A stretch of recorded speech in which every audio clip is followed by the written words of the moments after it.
រៀនរស់ជាមួយនឹងរឿងរ៉ាវធ្វើស្រែចម្ការរឿងបញ្ហាទឹកនៅពេលធ្វើសឹករឿងបញ្ហាបាយចងកម្មពេលគ្នារឿងទុកវែងឆ្ងាយបញ្ហាទាំងឡាយជារឿងជីវិតស្គមធាត់ហត់នឿយជារឿងរូបកាយភ័យព្រួយសប្បាយជារឿងផ្លូវចិត្ត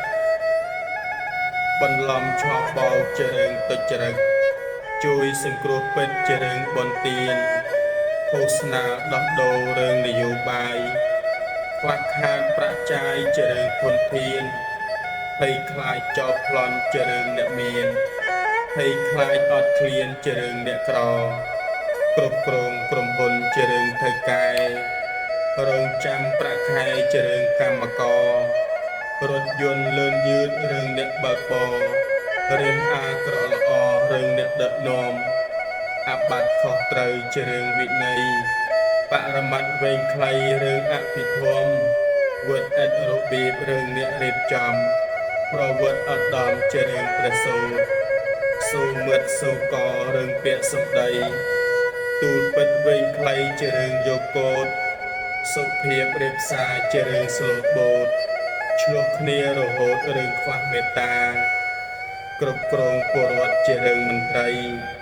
ប្រពន្ធផិតប្តីជារឿងតណ្ហាបានគ្នាលួចលាក់រឿងឥតខាន់ស្លាឥតស្ដាប់មេបារឿងចិត្តវិនិច្ឆ័យបញ្ហាមានក្រជារឿងធនធានឆ្លោះប្តីប្រពន្ធជារឿងក្នុងផ្ទះប្រកែកតវ៉ាជារឿងចង់ឈ្នះធ្វើស្រែលើរះរឿងកេងប្រវ័ញ្ចបាត់បង់ប្រឹក្សាជារឿងមេព្រៃបាត់បង់បាក់សៃរឿងព្រានប្រមាញ់ស្វែងរកម្ហូបស្រស់ជារឿងចង់ឆ្ងាញ់ងងក់ខ្នក់ខ្នាញ់រឿងស្រឡាញ់ស្អប់ល្បីល្បាញអាប់អោនជារឿងគេឈ្មោះមានស័ក្តិមានយសជារឿងគូគប់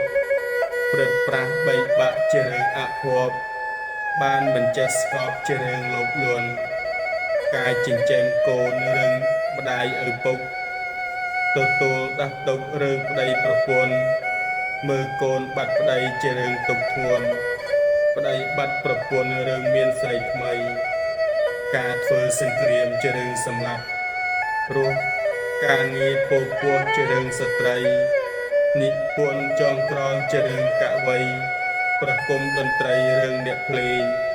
រឿងរ៉ាវទាំងអស់ជារឿងធម្មតារឿងដែលផ្លូវផ្សាយគឺរឿងវង្វេងកើតមកជាមនុស្សបនធំក្រៃលែងមិនគួរវង្វេងធ្វើបាបខ្លួនឯងប្រព្រឹត្តខុសឆ្គងលើអ្នកដទៃ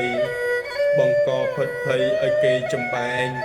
បំពល់សង្គមឥតមានកោតក្រែង